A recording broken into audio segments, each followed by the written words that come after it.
बेटी तुझे गैरत का वास्ता है, जब भी तेरे कदम बहकने लग जाएं, किसी को देखना या ना देखना। तेरे भाई ने पूरी जिंदगी तेरे लिए परदेश में काट दी, भले उसके इस जुदाई का ख्याल ना आए। तेरे बाप ने पूरी जिंदगी मजदूरी में इसलिए काट दी ताकि मेरी बेटी को किसी के बर्तन न धोने पड़े, भले बाप की इस कुर्बानी का तुझे ख्याल आए या ना आए। माँ ने तुझे उठा उठा के खाने खिलाए, भले माँ की ममता का तुझे पास रहे या ना रहे।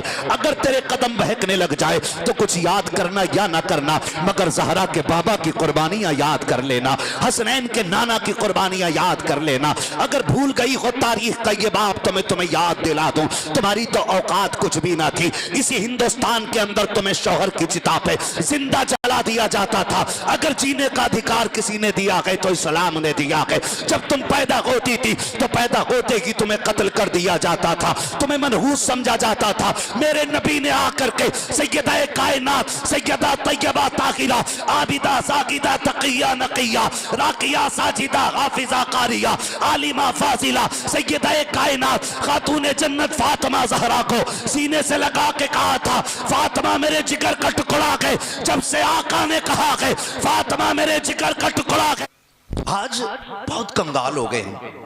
और हमारी इस लापरवाही का नतीजा आप जानते, माफ कीजिएगा, एक अभी कुछ दिन पहले की न्यूज है, 2-4 दिन पहले की न्यूज है। किसी बुर्के वाली लड़की को किसी दाढ़ी टोपी वाले लड़के ने एक गैर मुस्लिम के साथ देखा तो उसका खून खोल गया, उसका हाथ उठ गया, प्लस उस पर केस हो गया, वो जेल चला गया। मैं एक सवाल बेटियों से पूछना चाहता हूं, आपके कदम आखिर ऐसे क्यों उठते हैं जिसकी वजह से गैरतमंद भाई के खून में उबाल आ जाता है? आखिर कब तक तुम अपने भाइयों की तबाही का सबब बनती रहोगी? आखिर वो कौन सा दिन आएगा जब तुम भी अपने कनीज़े फातिमा ज़हरा होने का हक अदा करके दिखाओगी? मैं तुमसे पूछना चाहता हूं, आखिर अगर तुम्हें शरीयत की हदें तोड़नी है तो फिर तुम्हें नकाब पहनने का हक किसने दिया है? फिर तुम्हें बुर्का पहनने का हक किसने दिया है? नकाब पहनने का हक उसको है कि जिसके किरदार में खातूने जन्नत के जलवे नजर आए और गुफ्तार में मुस्तफा जाने रहमत की सीरत नजर आ रही। वाह वाह वाह, बहुत खूब, जिंदाबाद जिंदाबाद। आज हो क्या गया? वाह वाह वाह, जिस गाड़ी के पीछे देखो वही नकाब वाली,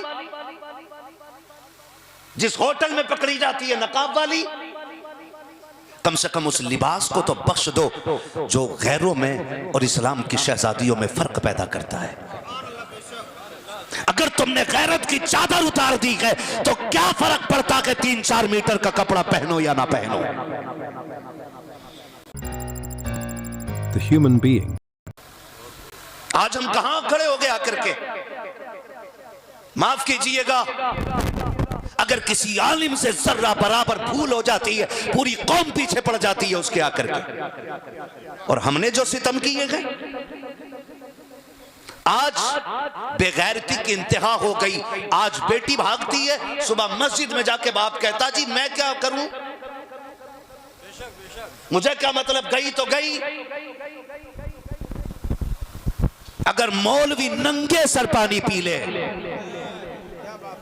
तो पूरी कौम की तबाही का मटका उसके सर फोड़ दिया जाता है कि कौम इनकी वजह से बर्बाद है। नहीं, खुदा की कसम, कौम जो बर्बाद हो रही है वो आपकी तरबियत की बुनियाद पे बर्बाद हो रही है। आज बेगैरती की इंतहाई नहीं तो क्या है कि कल रात बेटी भागी है, निकलते ही सुबह का सूरज बाप कहता है मैं क्या कर सकता था, मैंने पाला पोसा, चली गई, लो मैं ऐलान कर देता हूँ, उससे मेरा कोई रिश्ता नहीं है। यह ऐलान दिखावे के लिए का किया जाता है। माफ कीजिएगा, हम इसे गैरत नहीं कहते हैं, हम तो इसे बेगैरती कहते हैं। आपकी तरबियत में यह कमी कहां से आ गई है?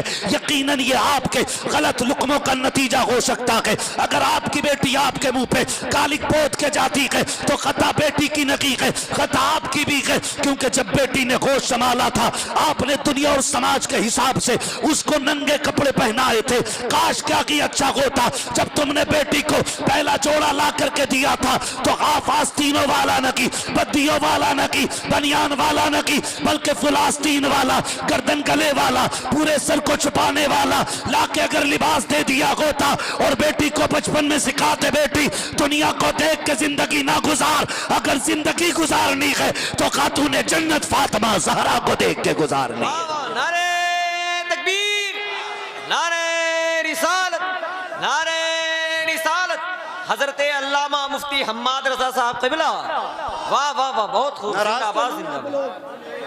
खुदा के वास्ते नौजवानों, कोई मौलवी आपके दरवाजे पे पहरा देने नहीं आएगा, और ना ये ड्यूटी है कि नमाज भी पढ़ाए और आपके दरवाजे पे बैठ के पहरा दे। अपने घर का पहरादार आपको बनना पड़ेगा। जो गैरत मुर्दा हो गई है उन्हें जिंदा करना पड़ेगा, उन्हें जिंदा करना पड़ेगा। आज से तकरीबन 25-30 साल पहले बाप की गैरत का आलम यह होता था, अगर बेटी को तलाक हो जाती थी तो 8 दिन घर से नहीं निकलता था वो। ये हाल होता था बाप की गैरत का। आज बाप खड़े होकर कह रहे हैं छोड़ मेरी बेटी को, तो होता कौन है? छोड़ मेरी बेटी को। इससे बड़ी बेगैरती और क्या आ सकती है? इससे बड़ी बेहयाई क्या आ सकती है? सोचे तो सही, हम या ये पूरी जमात या इतने और लोग किसी एक बस्ती में जाके इकट्ठे हो जाएं, फिर भी किसी के घर पे पहरा नहीं दे सकते। और याद रखिए, जब गैरत की दीवारें गिर जाती हैं ना, तो फिर सीमेंट की दीवारों से इज्जतों की हिफाजत नहीं हुआ करती है। हाँ, अगर गैरत की सरहदें ऊंची होंगी तो फिर खुदा की कसम किसी दीवार की जरूरत नहीं पड़ सकती है। ये जरूरी है। अभी कारी साहब क़िबला ने, मौलाना मुज़क्किर साहब क़िबला ने ये अभी एक हाल बताया था एक बेटी का, कि जिसके सामने कुरान की बेहुरमती करने की कोशिश की गई थी। कि आज वो गैरत वाली बेटियां हैं? आज एक कलमा पढ़ने वाला कहता बहन इससे तेरा क्या रिश्ता, तो वो कहती तू होता कौन है मुझे रोकने वाला? मेरा जिस्म मेरी मर्जी, मैं जवान हूं, अपनी मर्जी की मालिक हूं। ना बेटी, तुझसे किसने कह दिया? जब तुमने कह दिया ला इलाहा इल्लल्लाह, तो ना जिस्म के तुम मालिक रहे ना जिंदगी के तुम मालिक रहे। रोटी जरूर खाओगे लेकिन जिंदगी तुम्हें मुस्तफा के फरमान के मुताबिक गुजारनी पड़ेगी। वाह वाह वाह वाह वाह वाह। ये जन्नत किसी थाली में रखा हुआ निवाला नहीं, जो जिसका हाथ पहुंचेगा उठा लेगा। जन्नत उसी को मिलेगी जिससे खुदा भी राजी होगा, मदीने वाला मुस्तफा भी राजी होगा। वाह वाह वाह, जिंदाबाद जिंदाबाद। इसलिए इसे हासिल करने के लिए कुर्बानियां पेश करना पड़ेगी। आज बेटी कह देती है तुम कौन होते हो समझाने वाले? कौन होते हो तुम सुनाने वाले? कौन होते हो तुम रोकने वाले? मेरी मर्जी। कितनी बहनों ने सगे भाइयों के खिलाफ मुकदमा कर दिया। मेरी बेटी तुझे गैरत का वास्ता है, जब भी तेरे कदम बहकने लग जाएं, किसी को देखना या ना देखना, तेरे भाई ने पूरी जिंदगी तेरे लिए परदेश में काट दी, भले उसके इस जुदाई का ख्याल ना आए। तेरे बाप ने पूरी जिंदगी मजदूरी में इसलिए काट दी ताकि मेरी बेटी को किसी के बर्तन न धोने पड़े, भले बाप की इस कुर्बानी का तुझे ख्याल आए या ना आए। माँ ने तुझे उठा उठा के खाने खिलाए, भले माँ की ममता का तुझे पास रहे या ना रहे। अगर तेरे कदम बहकने लग जाए तो कुछ याद करना या ना करना, मगर ज़हरा के बाबा की कुर्बानियां याद कर लेना, हसनैन के नाना की कुर्बानियां याद कर लेना। अगर भूल गई हो तारीख का ये बाप तो मैं तुम्हें याद दिला दूं, तुम्हारी तो औकात कुछ भी ना थी। इसी हिंदुस्तान के अंदर तुम्हें शौहर की चिता पे जिंदा जला दिया जाता था। अगर जीने का अधिकार किसी ने दिया गया तो इस्लाम ने दिया गया। जब तुम पैदा होती थी तो पैदा होते ही तुम्हें कत्ल कर दिया जाता था, तुम्हें मनहूस समझा जाता था। मेरे नबी ने आकर के सैयदा कायनात, सैयदा तैयबा ताहिरा, आबिदा साकिदा तकिया नकिया, राकिया साजिदा हाफिजा कारिया, आलिमा फाजिला, सैयदा कायनात खातून जन्नत फातिमा ज़हरा को सीने से लगा के कहा था फातिमा मेरे जिगर का टुकड़ा है। जब से आका ने कहा है फातिमा मेरे जिगर का टुकड़ा है, हर बाप बेटी को सीने से लगा के फख्र से कहता लोगों जैसे फातिमा नबी के जिगर का टुकड़ा है, मेरी बेटी आज मेरे जिगर का टुकड़ा बन गई। नारे तकबीर, नारे रिसालत, उलमाए अहले सुन्नत, हजरत अल्लामा मुफ्ती हम्माद रजा साहब क़िबला, जश्न गौसुल वरा कॉन्फ्रेंस, जश्न दस्तार बंदी। वाह वाह वाह, बड़ी इज्जत है मेरे नबी ने अता की है मेरी बेटी। और सोन, ये 5 लाख जो एक कमेटी देती है ना किसी भी मुस्लिम लड़की को भगाने का, ये 5 लाख की कोई औकात नहीं। रब ने जन्नत में तेरे लिए वो इनामात रखे हैं, तो रब को राजी करके जन्नत आ तो सही। उसकी रहमत कहती है कि अगर तुझे हूरों से हसीन न बना दूं तो बात करना। ये तो रब की रहमत कहती है। आ तू काली है, तुझ पे कोई नजर नहीं डालता, तुझे निकाह के काबिल कोई नहीं समझता। वो कह उसकी रहमत कहती है तू मुझे सजदे करके राजी कर ले, मैं तुझे जन्नत में हुस्न अता करके राजी कर लूंगा। इससे बड़ी नेमत किधर मिलेगी? ये 5 लाख 6 लाख कितने दिन चल सकते हैं? और रिजल्ट अच्छा नहीं है, रिजल्ट अच्छा नहीं है। मेरा जिस्म मेरी मर्जी, तू होती कौन है? होती कौन है? कितनी बेटियां सोशल मीडिया पे आके रो रही हैं, हम अब घर आना चाहते हैं, अब्बा हमें ले लो, हमें बुला लो।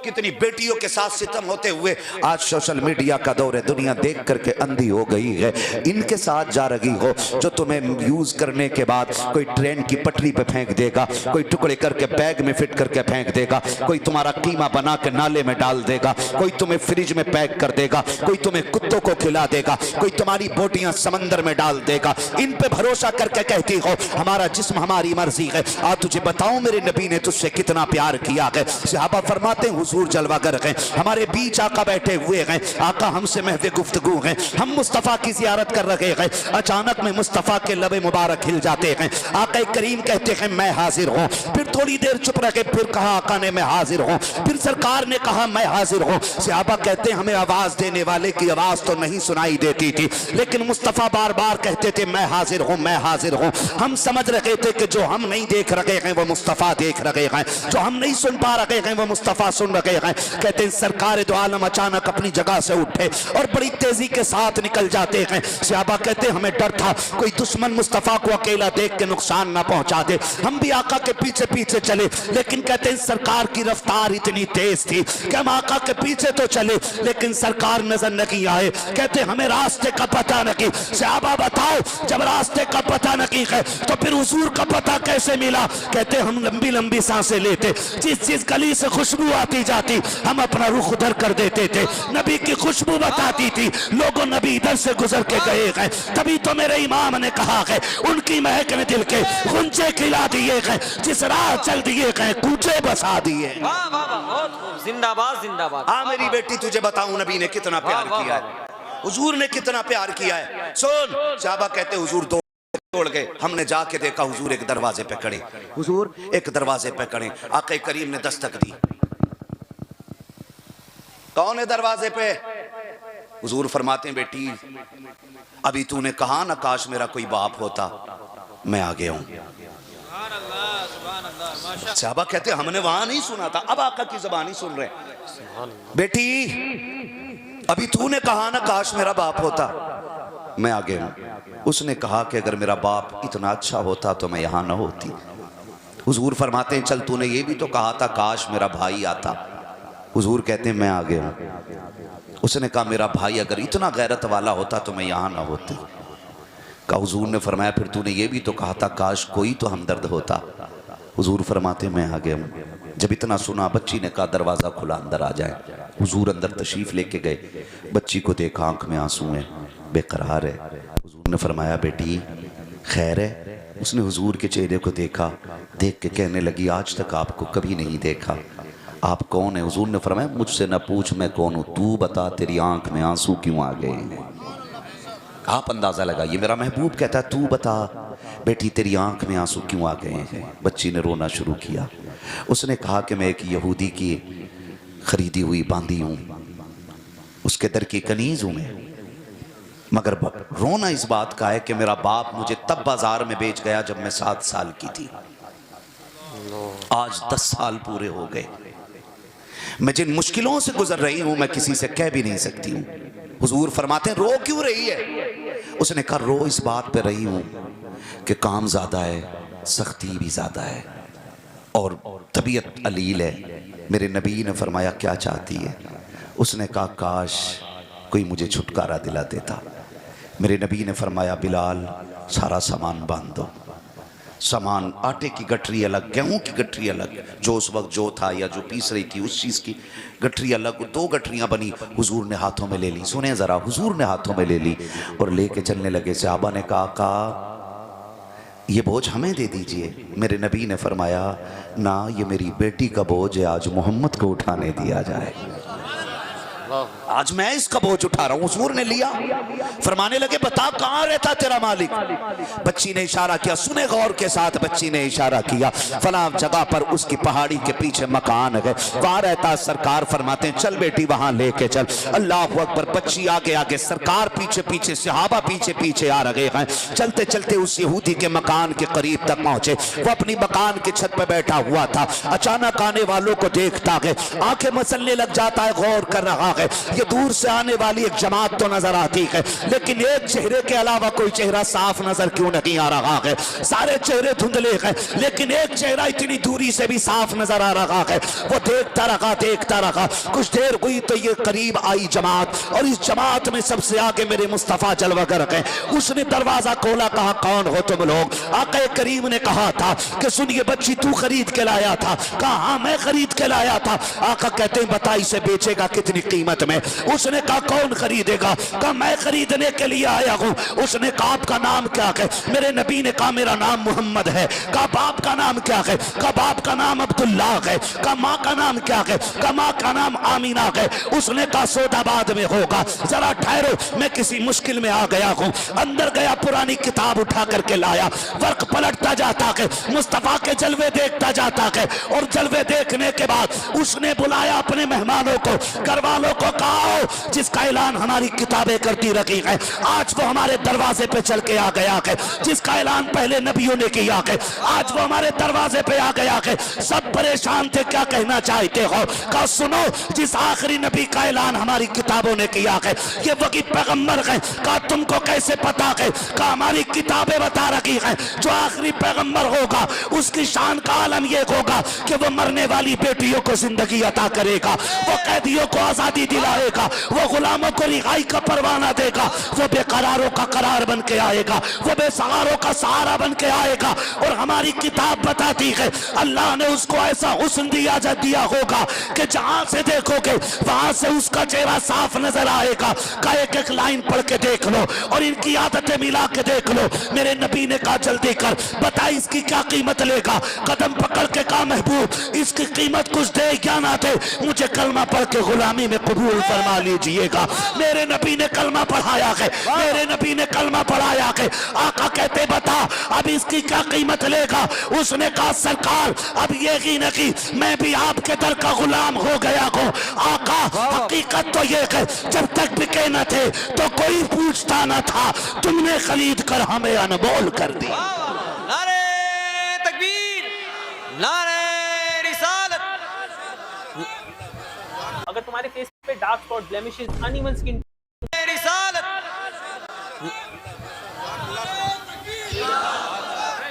मेरे भाई, मेरे नबी ने ये इज्जत बेटियों को अता की और आज बेटियां ये सिला दे रही हैं, आज ये सिला दे रही हैं बेटियां। इस्लाम के नाम पे कलंक बन गई कुछ बेटियां। लेकिन मैं चैलेंज के साथ कहना चाहता हूं, खुदा की कसम तुम नहीं, एक नहीं, करोड़ों नहीं, अरबों मुस्लिम बेटियां भी मुर्तद हो जाएं तो मेरे नबी के दीन पे कोई फर्क पड़ने वाला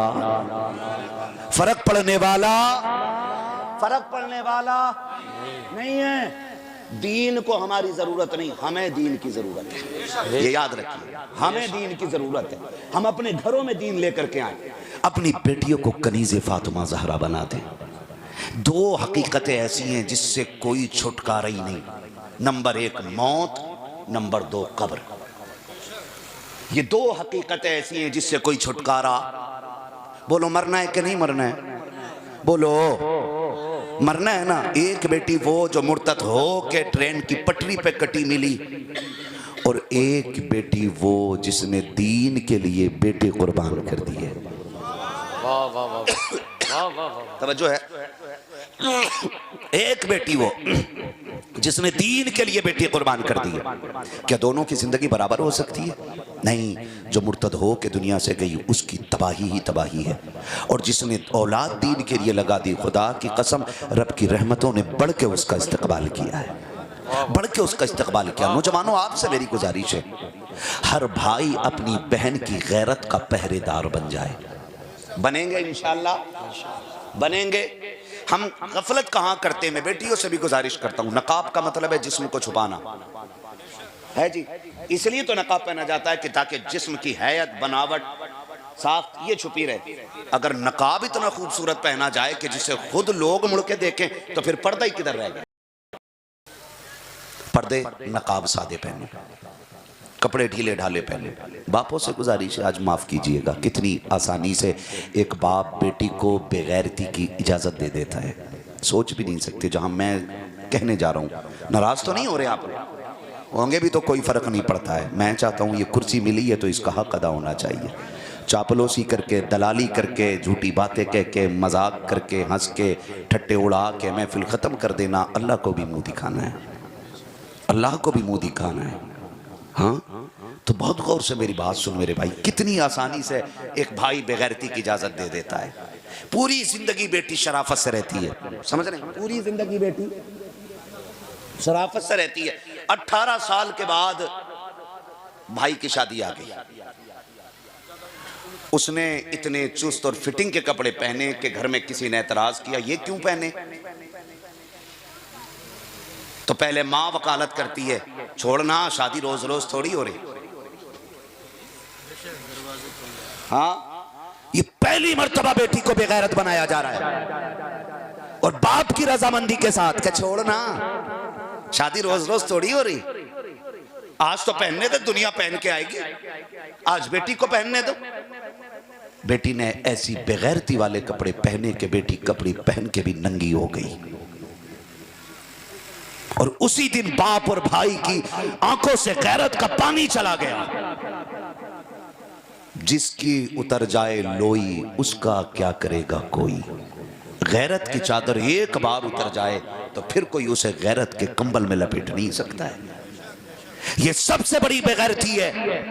हमने बेटियों को पहले दिन ये कपड़े पहनाए और सितम वाला है, सितम ये कि बारात आई तो इस्तकबाल के लिए बेटियों को आगे कर दिया। इससे बड़ी बर्बादी हमारी कौम के लिए और क्या हो सकती है?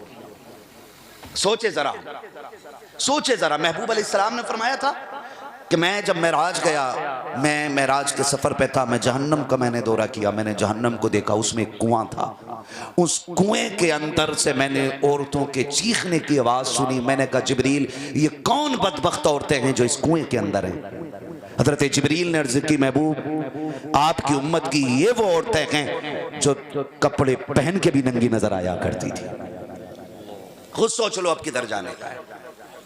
जो कपड़े पहन के भी नंगी नजर आया करती थी। मुफस्सिरीन फरमाते कपड़े पहन के नंगी नजर होने का मतलब यह है कि उनके जिस्म के आज़ा नजर आएंगे कपड़े पहनने के बाद। आज माफ कीजिए, अगर कोई शरीफ जाती, कोई इज्जत वाली पढ़ी लिखी बच्ची ढीले कपड़े पहन ले तो मेरी कौम की बिगड़ी हुई बेटियां कहती हैं देखो कैसा जाहिलों वाला लिबास है, ओल्ड फैशन है, देहाती लग रही है, अल्लड़ लग रही है, कुल्लड़ लग रही है। इतने ताने दिए जाते हैं। जब गैरतमंद बेटियां बिगड़ी हुई बच्चियों के इन तानों को सुन करके गर्दन गैरत से झुका लेती हैं, मसीयत का नकीब आवाज देता है, ए मेरी पारसा बंदी, आज इनके ताने बर्दाश्त कर ले, आज इनकी बातें सुन ले। जब तू मेरी बारगाह में हाजिर होगी मैं तुझे वो मकाम अता करूंगा कि ये देख के दांतों में उंगलियां डालेंगी और ये अफसोस करेंगी काश हमने कल इसी बेटी की तरह नकाब पहना होता तो आज वहां भी इज्जत रह जाती, मैदान कयामत में भी इज्जत रह जाए। वाह वाह वाह, बहुत खूब, जिंदाबाद जिंदाबाद। वाह वाह उन बेटियों के साथ खड़ा हूं जो बेटियां ओल्ड मॉडल कपड़े पहनती हैं। मैं अपनी बात कर रहा हूं। हाँ, नतीजा क्या निकलेगा? नए दौर के कपड़े पहन के बेटियां नंगी हो गई, बाप भी देख रहा, भाई भी देख रहा है। अब किसी में गैरत नहीं है, और जब गैरत नहीं है फिर बेटियां गई, फिर रोना किस बात का है? फिर रोना भी छोड़ दो, आंसू बहाना भी छोड़ दो। भाइयों से मेरी गुजारिश है, खुदा के वास्ते, खुदा के वास्ते, हमारे घर के झगड़े जो हमारे परिवार को तोड़ रहे हैं, हमारे खानदानी झगड़े जिन्होंने हमारे परिवार के टुकड़े कर दिए हैं, इससे बाहर निकल आओ। बाप बेटे का नहीं है, बेटा बाप का नहीं है, भाई भाई का नहीं है, माँ बेटी की नहीं है, बेटी माँ की नहीं है, हैं? और अगर दोस्ताना है भी तो कितना गलत दोस्ताना है। भाई बहन से कहती तू मेरे राज पे पर्दा डाल, मैं तेरे राज पे पर्दा डाल लूंगी। आज ये दिन उम्मत को देखने, बेटों से कहना चाहूंगा बाप की ताकत बने, बेटियों से कहना चाहूंगा बाप की गैरत बने, माओ से कहना चाहूंगा औलाद की जन्नत बने, और बाप से कहना चाहूंगा औलाद की हिम्मत बन जाइएगा।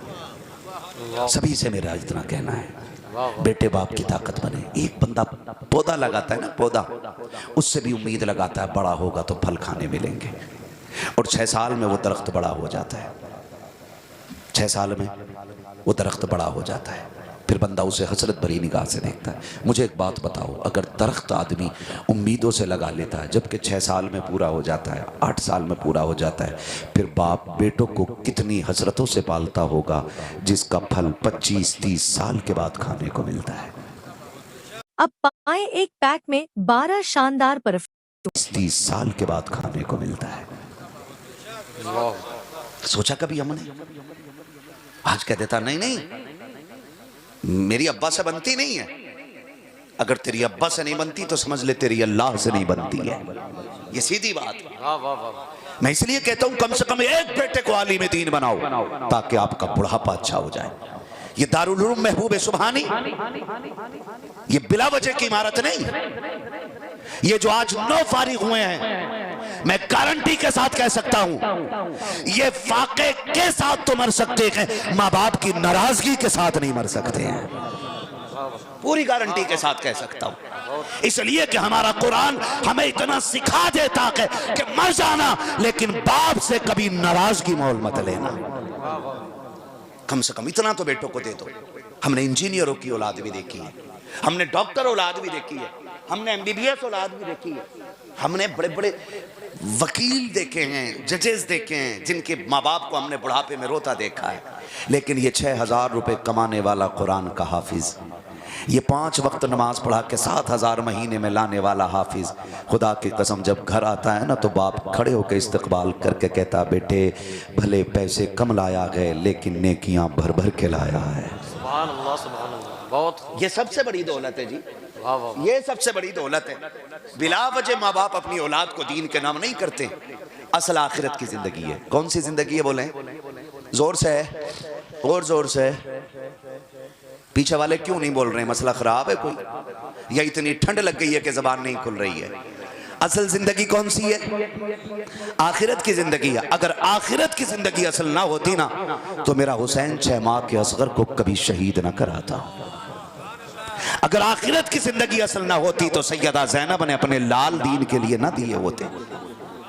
अगर आखिरत असल ना होती तो हजरत इमाम हसन ने अपने बेटे हजरत कासिम के गले में कुर्बानी का तमगा न टांगा होता। अगर आखिरत असल ना होती तो मेरा हुसैन अकबर के कलेजे से पर्ची ना निकालता। बता दिया इन सारी कुर्बानियों के आखिरत, आखिरत असल है। आखिरत जोर से असल है। अपने बच्चों को दीन के नाम कर दो। बेटों से गुजारिश है, खुदारा बाप के खिलाफ कभी खड़े ना होना।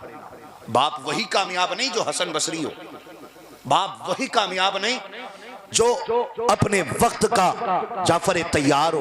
हर बाप औलाद के हक में ये दर्जा रखता है कि 70 वली बैठ करके अगर एक तरफ बद्दुआ करने लग जाएं, माँ बाप दुआएं देने लग जाएं, तो अल्लाह वलियों की तो टाल सकता है, माँ बाप की नहीं टाला करता है।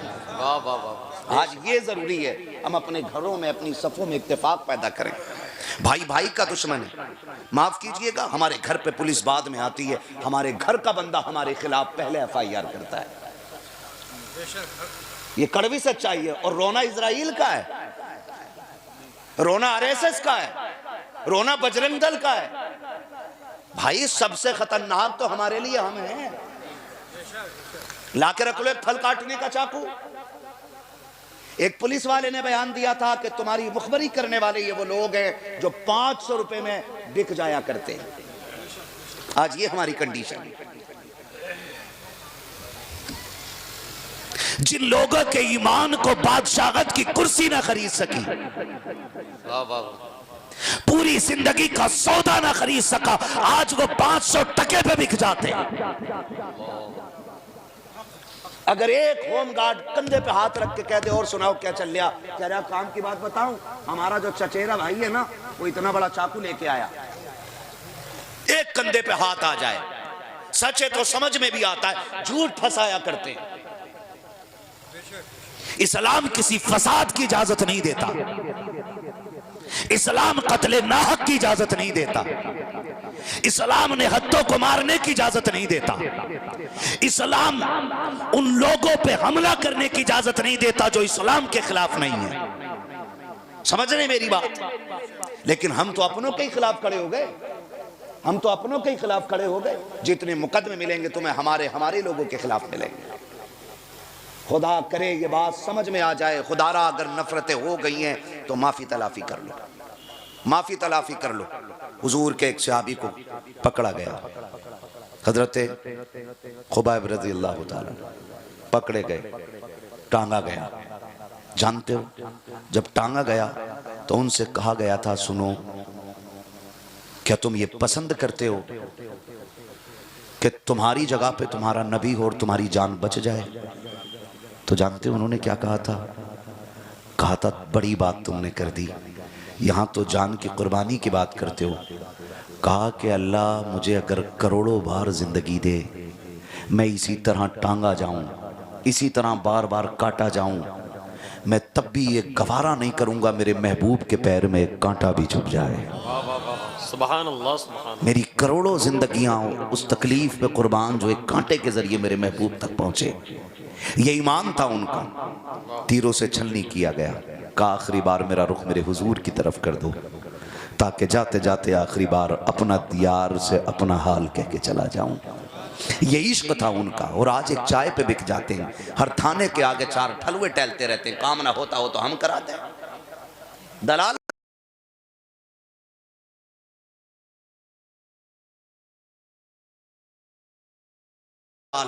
वरना बुढ़ापे में वो जूता चलाएंगे कि किसी पीर का तावीज तुम्हारे बेटे से तुम्हें नहीं बचा सकता है।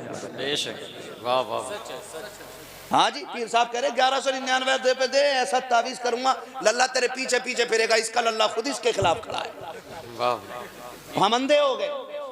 वाह वाह। घरों में वकार सुकून तावीजों से नहीं आना है, हुजूर के दिए हुए दीन से आना है। कैसे आएगा हुजूर के दिए हुए? जोर से, हुजूर के दिए हुए दीन से आएगा, जो मुस्तफा ने अता किया है। उस दीन के जरिए हमारे घरों में सुकून आएगा। हम सुकून ढूंढते फिर रहे हैं। कह रहे नींद की गोली दे दिए जरा, क्योंकि बीवी से ऐसा झगड़ा हुआ है, नींद नहीं आ रही। दवा खा के बेहोश होगा, नींद फिर भी नहीं आनी है। का फिर कैसे आनी है? का सुन, फिर वो करना जो मेरे नबी ने किया है, वो कर जो हमारा इस्लाम हमें इजाजत देता है। अगर नींद नहीं आती तो वुजू कर, 2 रकात नमाज अदा कर, फिर लेट। तुझे लेटने में देर लगेगी, रब को दिल को करार देने में देर नहीं लगेगी। जिधर सुकून लेना था लिया ही नहीं, और मिलता किधर से, कभी मदरसे गए ही नहीं। हम में से कितने लोग ऐसे, माफ कीजिएगा, कितने लोग ऐसे कहते हैं कि ये मदरसे हो बंद होने चाहिए। कितने लोग कहते हैं मदरसे बंद होने चाहिए। मौलवियों के खाने कमाने के तरीके, मैं कसम खा के कहता हूँ, इस मदरसे में मेरे ख्याल से तकरीबन 9 लोगों का स्टाफ है। क्यों कारी साहब? कितने? जोर से बोलो, कितने लोग हैं? सारे बोले कितने? पीछे वाले भी सुन रहे हैं मेरी बात? कितने लोग हैं? 9। कारी साहब किबला, रूह रवा, बेपनाह कुर्बानियां, मोहब्बतें हजरत की और इनके पूरे स्टाफ की, इनकी मेहनतों का नतीजा है कि बड़े बड़े इदारों से 1-2 फारिग होते हैं। आपके दारुल उलूम महबूब सुबहानी ने 9 हाफिज कुरान आपको दे दी है। सुभान अल्लाह, सुभान अल्लाह। समझ रहे हैं आप मेरी बात? कितने दिए? 9 दिए। पूरी गारंटी के साथ कह सकता हूं, सारे ही प्यार करने वाले नहीं होंगे मदरसे को। कुछ ऐसे भी होते हैं जो बुनियाद खसकाने की सोचते हैं। लेकिन याद रखिएगा, नूरे खुदा के कुफ्र की हरकत पे खंदाजन, फूकों से ये चिराग बुझाया ना जाएगा। फानूस बन के जिसकी हिफाजत हवा करे, वो शम्मा क्या बुझे जिसे रोशन खुदा करे। है जी, ये चलता रहेगा। और ये आज की नहीं है पैदावार मदरसे, ये कारी साहब के जहन की पैदावार नहीं, ये कारी निसार साहब के जहन की पैदावार नहीं, ये उलमा के दिमाग की पैदावार नहीं। मदरसे उतने ही पुराने हैं जितने मुस्तफा जाने रहमत की तारीख पुरानी है। कितना मुस्तफा जाने रहमत की तारीख पुरानी है। याद रखिएगा, ये जो 9 है, 9 महफिल में इनके अब्बा भी होंगे, भैये भी होंगे, अगर अच्छे अखलाक वाले हुए तो चचा भी होंगे। अगर हसद जलन ना होगा तो ताऊ भी आए होंगे, अगर चुगलखोरी कम होगी तो खाला और फूफियां भी आई होंगी, होंगे कि नहीं हजरत? ये बोलो। लेकिन ये तुम्हारे बेटे बाद में, भतीजे बाद में, पोते बाद में, भाई बाद में, लाडले बाद में, मोहम्मद अरबी के चहीते और प्यारे ये पहले बन चुके हैं। बहुत खूब। याद रखिएगा, ये मुस्तफा के प्यारे। मैंने इमारत देखी, कलेजा ठंडा हुआ। हजरत ने इरादा बताया, आने वाले दौर में इरादा ये है कि हम इसको नर्सरी स्कूल में तब्दील करेंगे, एक अजीम इमारत मदरसे के लिए बनाएंगे। यकीन करें, आपके दारुल उलूम मीनाइया में मैं गया, इतना कलेजा ठंडा हुआ, खुदा की कसम मेरे दिल से दुआ निकली, काश हमारा हर इदारा ऐसा ही हो जाए। वाह वाह वाह। जिन्होंने देखा है वो तायीद करेंगे, हमारे इदारे इतने अच्छे होने चाहिए, सफाई का ख्याल मुकम्मल होना चाहिए, तौर तरीके रहन सहन बहुत उम्दा होना चाहिए। लेकिन कब होगा? जब हमारा ताउन अच्छा होगा, जब हमारा ताउन अच्छा होगा। घर वही ज्यादा खूबसूरत नजर आते हैं जिनकी इनकम अच्छी होती है। गलत तो नहीं कह रहा, है ना? मुंबई में जाके कबाड़ा बेचा, लंबा काम किया, पैसा अच्छा हो गया, बहराइच गोंडा बस्ती में आके बिल्डिंग बना दी है, भले ही सेकंड हैंड गाड़ी ले ली, लेकिन कहलाए तो सेठ गए ना। पैसा होता तो रंगत बदल देता है। असल क्या है? सरमाया, पैसा, इनकम, ये असर है। लेकिन माफ कीजिएगा, पहले सिर्फ ज़कात मदरसों को मिलती थी हजरत, अब तो ज़कात भी पीर साहब ले जाते हैं। एक पीर साहब को देखा, खाल इकट्ठी करते घूम रहे थे कुर्बानी। ये दिन उम्मत को देखने थे, ये जन्नत में लेके जाएंगे जो खाले ढूंढते फिर रहे हैं। ऐसे मुरीदों की कहानी है। खुद पीर साहब पड्डे बन जाते हैं उसे खींचने के चक्कर में। बाबा, हमारी कौम के ये इमाम, ये मदरसा पढ़ाने वाले, आपको क्या लगता है ये एक रात में बिस्तर पे लेट के बटन दबा के हाफिज बनाए गए हैं?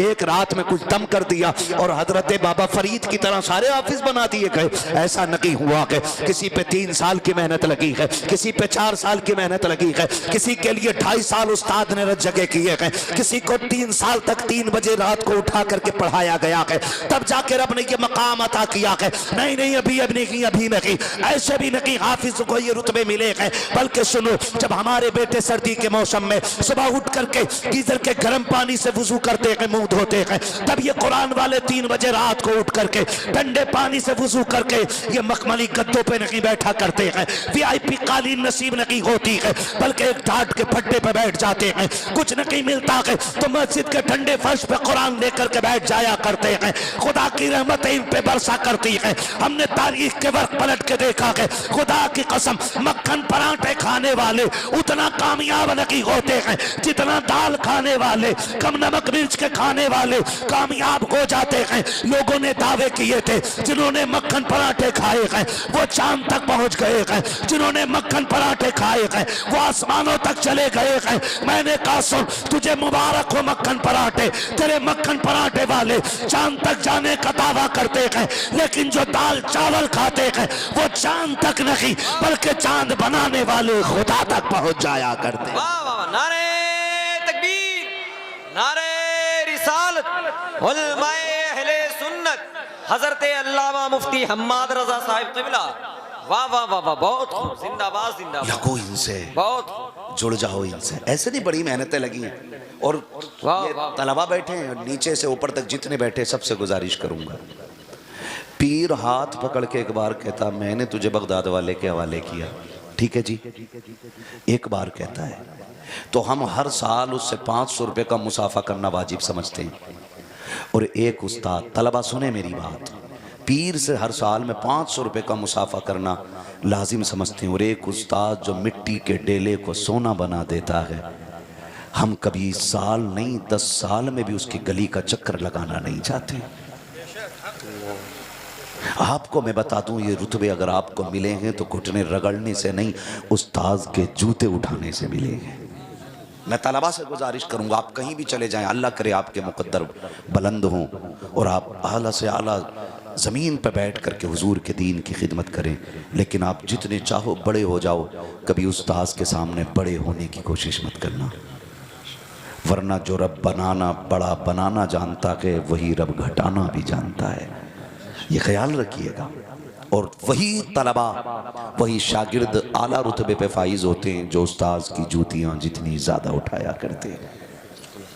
अगर सारा इल्म किताबों से आता ना, सारा इल्म अगर किताबों से आता तो फिर उस्ताद की ज़रूरत नहीं। आज हर फ़न की किताब आपकी आसान ज़बान में मौजूद है, सारे घर बैठे मौलवी हो जाते, लेकिन आज तक मैंने किसी को घर बैठे मौलवी होते नहीं देखा है। पता चला खाली किताबों का कमाल नहीं, उस्ताद की नज़र इनायत का कमाल होता है। और इन बच्चों के जो माँ बाप हैं उनसे कहूँ, कई बार होता है कि एक जोड़ा और 500 रुपये दे करके समझते हैं हमने उस्ताद का हक अदा कर दिया है। अल्लाह की इज़्ज़त की कसम खा के कहता हूँ, सबसे बड़ी कसम मैंने उठाई है, जो एहसान आपके बेटे को हाफिज़ बना के इस उलमा की जमात ने किया है ना, उसके बदले में अपने जिस्म की खाल उतार के उसका जूता बना के भी अगर उस्ताद को पहना दो फिर भी इस एहसान का बदला अदा नहीं हो सकता है। क्या पार्टी थी कल रात? तो सबसे मेरी गुजारिश है, अपने हुकूक को पहचाने, बाप बेटे को हक को पहचाने, बेटा बाप के हक को पहचाने, उस्ताद शागिर्द को पहचाने, शागिर्द उस्ताद को पहचाने, माँ बेटी के रिश्ते को समझे, बेटी माँ के रिश्ते को समझे, भाई भाई के रिश्ते को समझे, बहन भाई के रिश्ते को समझे, और ऐसे एक जगह इकट्ठे हो जाओ, ऐसे इकट्ठे हो जाओ कि दुनिया ये कहने पे मजबूर हो जाए जैसा 1450 साल पहले नबी ने खड़ा कर दिया था, आज भी उम्मत उसी तरह से खड़ी नज़र आ रही है। करेंगे इंशाअल्लाह मोहब्बत एक दूसरे से। बेटियों से गुजारिश है, खुदा की कसम 60 साल 65 साल 70 साल ज़िंदगी में कुछ नहीं रखा है, मर जाना है। ज़िंदगी ऐसी गुजार के जाओ कि कब्र में पहुँचो तो तुम्हारी कब्र को खुदा अपने करम से पहले जन्नत का एक बगीचा बना डाले। नौजवानों से गुजारिश है, ऐसी ज़िंदगी गुजार के जाओ, जब इंतकाल हो तुम्हारा जनाजा निकले, लोग पूछें कौन जा रहा है, किसकी मैयत है और कैसी ज़िंदगी जी के गया है, तो लोग भले तेरी तारीफ़ करें या ना करें, तेरे जनाजे की खुशबू ये ऐलान करती चले, लहद में इश्क रुखे शह का दाग लेके चले, अंधेरी रात सुनी थी चराग लेके चले, तेरे ग़ुलामों का नक्शे कदम है राग़े खुदा, वो क्या भटक सके जो ये सुराग लेके चले। अल्लाह ताला हम सबको हुजूर के अता करदा फरामीन पे अमल की तौफीक अता फरमाए। बस जो हुए अगलात उनको माफ़ फरमाए। रब्बे कायनात ज़िंदगी ने दिया साथ, फिर होगी मुलाकात, चमन रहा फूल खिलेंगे, ज़िंदगी रही। सुभान अल्लाह।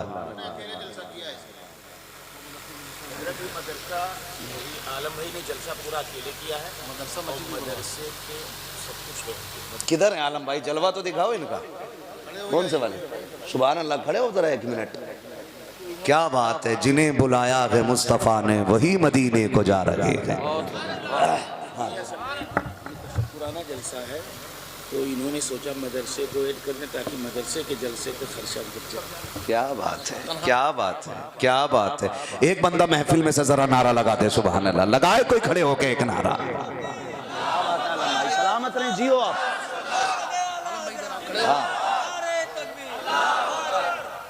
सुभान अल्लाह, अल्लाह बरकतें अता करे। ये देखिएगा, मैं अर्ज कर दूं कि भरे समंदर सूखते नहीं, देने वाले कभी चूकते नहीं। माशाअल्लाह, हुजूर के मदीने जा रहे हैं, लेकिन इतना अच्छा काम करके जा रहे हैं। हुजूर की जालियों पे पहुंचेंगे और हुजूर कहेंगे मेरे लिए क्या लेके आया है। तो हो सकता है ये कहते हैं महबूब तेरे कुरान के 9 हाफिज बने थे, उनके जश्न का खर्चा मैं उठा के आ गया हूँ। कुछ तो तोहफा लेके जाएंगे ना, कुछ तो तोहफा। ऐसे भी हाजी हैं जो यहाँ से सामान बेचने लेके जाते, एयरपोर्ट पे पकड़े जाते, फिर रगड़े जाते, फिर जलील होके आते, और आला हज़रत फरमाते हैं उसके तुफैल हज भी खुदा ने करा दिए हैं जी। तो ये जाएंगे आलम भाई, अल्लाह आपको सलामत रखे। हुजूर के रोजे पे पहुंचोगे, हुजूर कहेंगे क्या लाया है। हुजूर तेरे मेहमान थे, उनका जो खर्च था वो अपनी तरफ से उठा के आया हूँ। मैं जश्न कुरान मना के आया हूँ, मैं जश्न कुरान मना के आया हूँ, और महबूब तेरे घर की जिम्मेदारी निभा के आया हूँ। काश आका कहते हैं सुन, तू अपनी जिम्मेदारी निभा के आ गए, हम अपनी जिम्मेदारी निभा के तुझे वापस करेंगे। हम अपनी जिम्मेदारी निभा के वापस करेंगे, और हुजूर इनको वापस भेजें। फिर जब ये आए, फिर यहाँ रहें, तो फिर इनकी ज़िंदगी का हाल ये हो कि सरवर कहूँ कि मालिको मौला कहूँ तुझे, बाग़े खलील का गुले ज़ेबा कहूँ तुझे, तेरे तो वस्फ़ ऐबे तनाही से हैं बरी, हैरान हूँ मेरे शाह में क्या क्या कहूँ तुझे। यकीन करें आलम भाई, मैंने शेर बहुत देखे और अल्लाह का शुक्र है मैं बचता हूँ। मुझसे कई बार मेरे अहबाब कहते हैं कि भाई फ़लाँ को फ़ोन कर लो, फ़लाँ को कर लो। मुझे घिन आती है ऐसे लोगों से जो उलमा को या किसी भी शख्स को पैसे के ज़रिए ख़रीदना चाहते हैं। हाँ, कलेजा उनके लिए खुल जाता है जो हुजूर के दीन के लिए कलेजा खोल के खड़े हो जाते हैं। हाँ, जाओ, गारंटी दे रहा हूँ, आपने लाखों करोड़ों रुपए अपने ऊपर उठाए होंगे, वो सारे खर्चे में गए होंगे, लेकिन ये जो आज हुजूर के दीन पे आप लगा के जा रहे हैं, इसका सिला मदीने में भी मिलेगा और जब क़यामत में आओगे वहाँ भी इसका सिला अता किया जाएगा। हाँ जी, ये पूरी महफिल का खर्च आलम भाई ने उठाया, इन तमाम उलमा को बुलाया। सच्ची बात है कि एक तालिब इल्म किसी बस्ती से गुजर जाए, अल्लाह 40 दिन का अज़ाब उठा देता है, और जिस बस्ती में तालिब इल्म नहीं इतने सारे उलमा के कदम पड़े हों, उस बस्ती में बरकतों का आलम क्या होगा। आपको भी वजीफ़ा दे दूँ, आप सोच रहे होंगे मैं ये नहीं समझता कि ये आलम भाई का पहला और आखिरी अमल है। यकीनन ये ऐसे अमल करते रहते होंगे, इसी वजह से अल्लाह ने इनको इस लायक बनाया है। वाह वाह वाह वाह वाह। हर तिजारत में घाटा हो सकता है, लेकिन अल्लाह से की हुई तिजारत में कभी घाटा।